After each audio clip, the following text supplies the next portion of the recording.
Coming into 2016, Mick Fanning, one of the greatest of all time, with 3 world titles, matching Andy Irons, matching Tom Curran, but being the best in the world for 3 seasons in their career. Now watching live action out the back, Mick taking on the rookie Kanoa Igarashi. A little racetrack for Kanoa, he has to kick out. And further down the line is Fanning. Now this being his 2nd wave already of this heat. Snaps it off the top beautifully, steps on the float, already has 2 quick scores. Kanoa left out the back. Unfortunately, that wave for Kanoa just a bit too deep, but some great surfing by Mick Fanning. We'll bring you that replay momentarily, but the thing that Mick Fanning brings always is his speed, power, and flow. I mean, it was something that he was able to do. You take a look at this one, it's a smaller wave, but he sees that it's growing down the line. So Mick Fanning, again, arcs. You see that whip that he carries. The thing that he brings a little bit different, I think, than anybody else is that bottom turn to top turn combo. Like right there, he was straight into it. No pumps on the bottom, just nice accelerated bottom turn. Gets a little release on that final move, and there it is. An 8.33, that wave was ridden during the break, and then the wave you saw him just take off on his 2nd scoring ride, with Igarashi being just a little bit too deep. So Fanning starts with excellence, something that we expect from him at every venue on tour, but especially this one, Pete. Yeah, exactly that. I mean, he's just so confident here. He feels it. You know, you come up against a youngster, you know that applying pressure is a key element to start out. And then, you know, the rookies generally feel like they need to do a little bit more than they need to, and that can cause mistakes. And, well, we haven't seen anything yet from Kanoa. I mean, unfortunately, that wave, literally, it looked like it was going to get himself a bomb. He is obviously one of the best competitors, and that is why he is a world champion. Kanoa Igarashi up. Starts with a snap off the lip. Perfect snap off the coping on the 2nd effort. Draws it a little bit higher on the 3rd. Another quick whip for the rookie on tour. And just putting that one to bed down the line. Meanwhile, Fanning starting to heat up. Lay back off the top. He's going to float it real quick. Right into a bottom turn. Projection snap with a lot of power and control, and a full wrap on the inside. He'll step off. Let's get caught up with these replays. Yeah, so this was the 2nd wave of the set. This was right after, and it was a little bit bigger for Mick Fanning, and he saw that, and he's going to capitalize. Again, he's going to mix it up as well. He knows that he has to do that.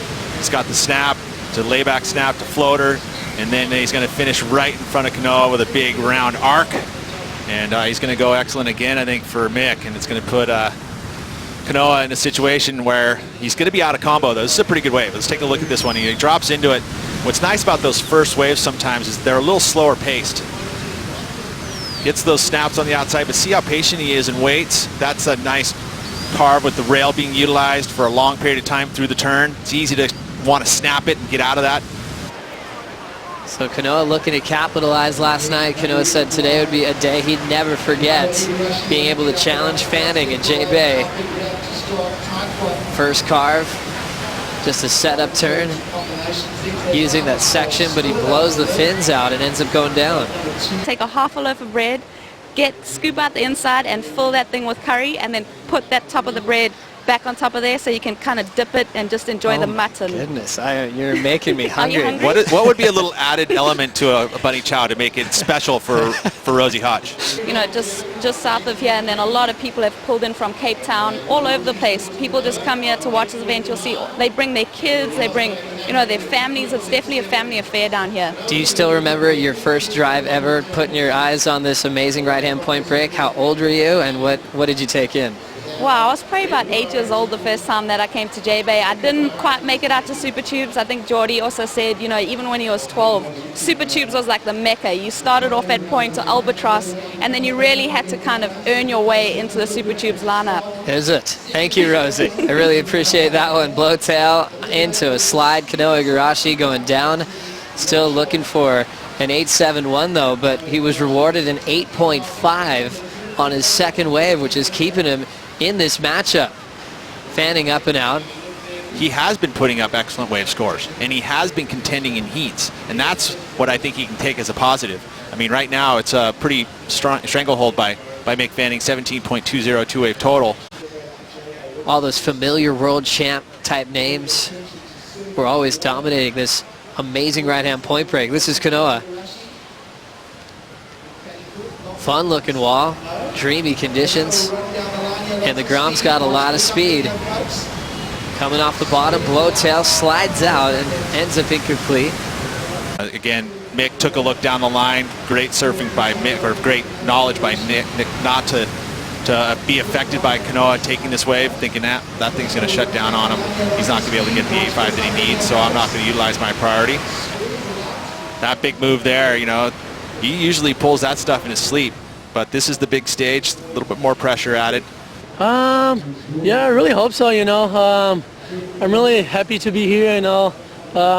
Really thankful to God to, you know, give me another opportunity to surf again in J-Bay in the round 4. So I'm probably going to get more excited right now for the finals day and try to do like really good and get in the final.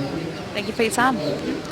Great to hear from Toledo, and watching Fanning absolutely drill a finishing move out front. Such a beautiful pace and rhythm. She said it was tough to watch the first heat, but now she's feeling really good watching this one go down. Yeah, exactly that, right? It's been pretty much all Mick Fanning. He's been in rhythm with the waves. You can see right there, releasing that one getting a bit more arc. Straight to the bottom, straight to the top again. He's going to finish strong. Mixing it up, little layback snap, little fist pump. And he's going to get himself his best wave so far. You see the angle from the water here. He always has the right maneuver for the right time. What was your favorite turn on this wave, Pete? I like the first one, you know, where you actually punch the fins, a little karate chop to the lip. You take that, and then the finish move was good as well, you know, and that's that kind of commitment where you see him explode into maneuver. Yeah, that healthy mix too. This is that turn right there. He just karate chops it, gets the fins up and over, but compresses on the lip so that he keeps his speed. You know, he doesn't put too much into it.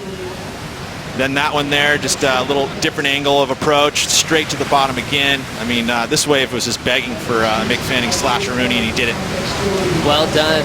A lot of mix-ups too, from layback hacks to fin blows to carving cutbacks in the pocket for the 3-time world champion. Kanoa, full roundhouse with the rebound, which is very rare to see, but he'll use that one to start. Jamming down the line, going for a double grab punt. He'll use that to beat a section. And then getting hung up on the very next section. Igarashi had the right idea there. Take a look at it here. Starts off this way with a nice roundhouse cutback, which is kind of a rare move, especially at this size for J-Bay. So a nice healthy mix for some variety, and then goes for that section, gets the double grab. And you see when he grabs it, he lets go so that he can land and compress. You know, if you hold on too long, it makes it difficult to land. But there it is, double grab, lands on the roof, rides out. But then here, I don't know what happened. I think he was just trying to get the tail released, you know, to add a little extra flair, a combination of major maneuvers. So Mick Fanning got past Kelly in 06 in that semifinal. They've had so many matchups out here, which is classic to watch. Fanning beating De Souza in the quarters back in 06. It's again kind of touching on that experienced, reliable names that figured out this wave quickly and continue to put themselves in the quarters or better for many, many years. A gentleman. Like, that guy is such an amazing sportsman. I mean, I can't say it enough. He's just always so gracious. And good work by both these surfers. Well done to Mick Fanning. Moving on into the next